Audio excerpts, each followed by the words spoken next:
And so speaking of very beautiful weather, on today's edition of Gardening with Good Day, gardening expert Shawna Coronado gives us some quick tips on how fertilizing your garden space. So Shawna joins us live from her beautiful garden. Shawna, how you doing today?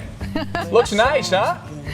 Fantastic. I survived the storm last night and so did the garden. Hooray. I'm glad. And my backyard vegetable garden is growing. Look at it. Wow. Looks great. You're making a lot of people envious with that. I know you wanted to touch on several things, among them midsummer fertilizing, and it's something you believe is pretty important to your garden. Tell us what you need to do. Okay, it's important to your garden because in our region right now we've received a ton of rain. A lot of the fertilizers, particularly the surface fertilizer that you put on the soil, gets washed away. And then other plants like the kale that I have back here in the garden, it sucks all the nutrients out. So if you want to give your garden a little boost, now is the time to fertilize. However, I promote organic fertilizing. I want you to start first with the soil.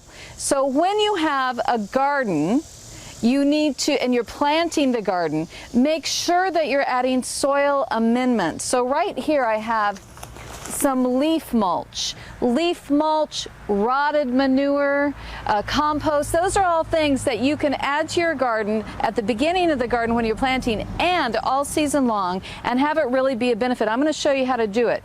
You lift up the plant and you just put the organic material around the base of it. And the secret here, we all have very heavy clay soil in our region, so we want to get in there and loosen that soil up with these natural amendments. The next thing I want you to do is add organic fertilizer only. I don't want any artificial or synthetic fertilizers in the garden. And what I have here, let me get some up for you, is an organic fertilizer. This is an Ospoma, but you can use any vegetable or herb fertilizer to fertilize those vegetables. Now the secret with that is you get a little, the instructions usually say about a half cup for a planting area. You spread it on, grab a tool, scratch it in, all right, give it a little scratching. But you don't have to dig deep because you're going to be messing with those microbes down there. We want to keep the healthy microbes for the roots.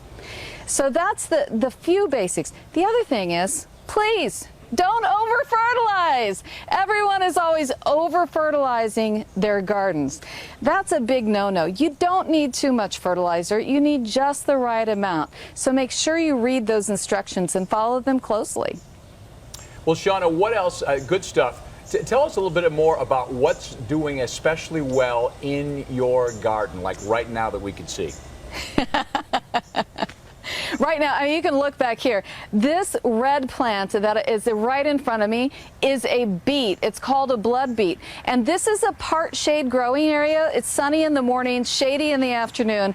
And let me tell you, these beets are good for salads. I don't pull the root out. I trim the leaf off all summer long, snip, snip, snip, and have the leaf in my salad. And then at the end of the season, it's a perfect time to pull the root out, chop it up, and roast it with some garlic.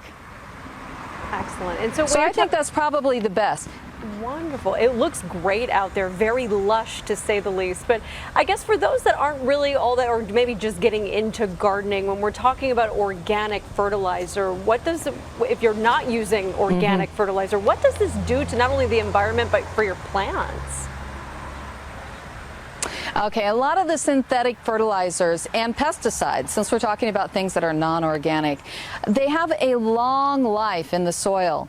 It is artificial. It's not good for the environment because it can last a long time in there and overproduce the plant and deplete the soil, where an organic fertilizer is more natural and it's made of natural ingredients. Sometimes it's made out of animal byproducts like blood meal, for instance, which is an animal byproduct, and other times it's plant-based. Either way, what you put into the soil is also what you're going to be consuming.